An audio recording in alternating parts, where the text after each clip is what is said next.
Will you please discuss the significance of the Equal Employment Opportunities Commission? Sure. And especially under your tenure, during your tenure, rather. Right. The EEOC stands for Equal Employment Opportunity, singular. Oh, singular. Commission. Okay.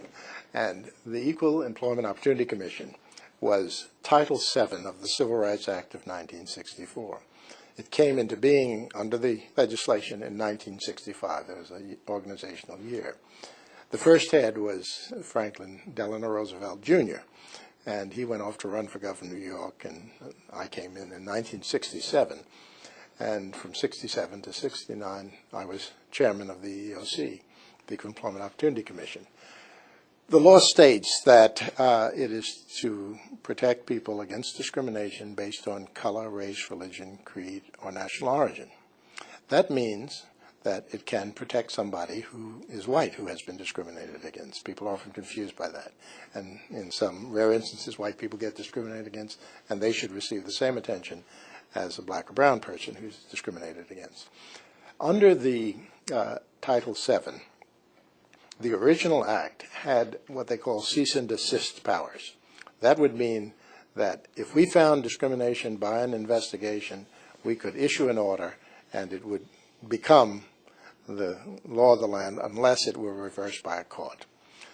The late Senator Dirksen, as a compliment, or not a compliment, as a condition for supporting the Civil Rights Act and not filibustering the '64 Act, emasculated that, took that power away from the commission.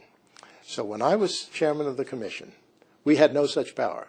So I decided to have these hearings, and they used to say I tried to gum them to death by getting them publicly, and we did some of that. We had 247 people when I first had the commission, and in that commission, 49% of those 247 supergrades were people of color.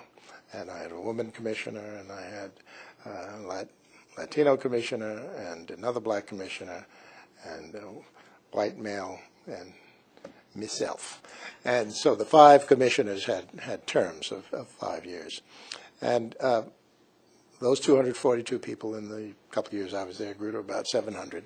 And we opened up offices, and some of Martin Luther King's lawyer was headed the Atlanta office. We had an office we opened in Chicago, Los Angeles, Albuquerque, New York. And we opened about 10 or 12 offices, and it's grown since. But what we did, we had investigators look at those charges, and we tried to conciliate those charges in camera.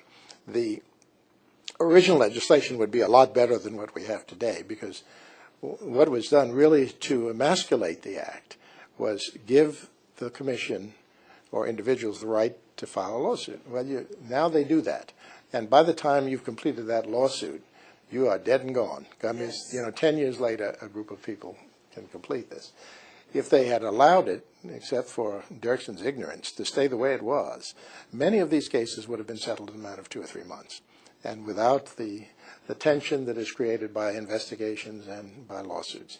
And I think a great deal more progress would have been. And I tried to do that with a dear friend of mine, Bill Cohen, who was then a senator from Maine, and Bill Bradley, who was then a senator from New Jersey. This was in private life. I tried to get them to work on changing this, and they ran into a great deal of opposition from the legal profession, as you would guess. Yes, I I was these going cases, to ask you about the legal profession. They make the money. Yes, of course. They show me the money time. Yes, And yes. what you want to do, I think, in cases of discrimination, where it's often one person's word against another on impression, is have people with expertise look at the factual basis and reach a conclusion and say, you owe that person $7,500, or that person ought to get promoted, or there's nothing there.